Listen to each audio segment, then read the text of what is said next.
Chag Shushan Purim Sameach. Nous sommes le deuxième jour de la fête de Purim et Purim c'est au pluriel. Purim ça veut dire le tirage au sort mais au pluriel. Puisque nous avons 2 jours de Purim, le jour du 14 Adar où les villes qui ne sont pas entourées de murailles ont fêté, mais Jérusalem a fêté aussi avec eux. Et le jour du 15 Adar, où Jérusalem fête, et nous fêtons tous avec Jérusalem une fête extraordinaire d'unité et d'amour de tout le peuple juif. Mais si nous faisons attention une seconde, le nom lui-même de Purim est intriguant.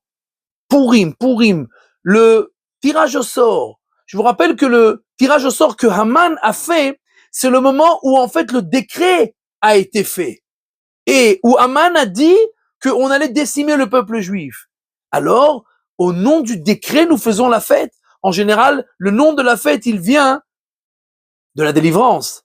Pessah, le fait que Dieu a sauté sur la maison des Hébreux et ils ont ainsi été sauvés. Les Égyptiens étaient tués et les Hébreux ont été sauvés.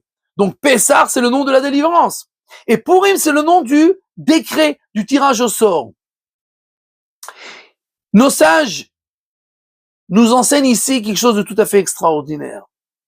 Le jour du tirage au sort, c'est le jour du décret, c'est le jour où tout le peuple a compris qu'on n'a pas le choix et que rien ne pourra plus nous sauver puisque Haman et Achashverosh, qui dirigent le monde entier, peuvent en fait faire ce qu'ils veulent avec nous.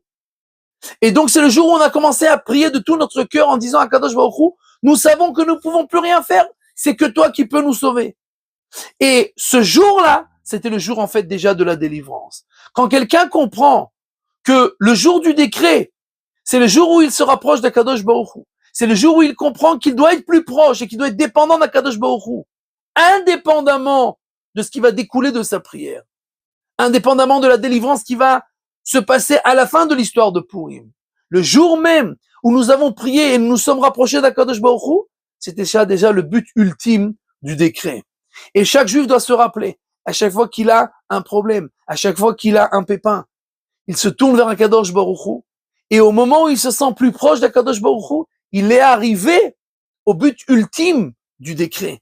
Et ça, c'est la délivrance en elle-même, sans aucune considération avec ce qui va se passer après. Le fait même d'être plus proche d'Akadosh Baruch Hu, c'est ça, ta délivrance.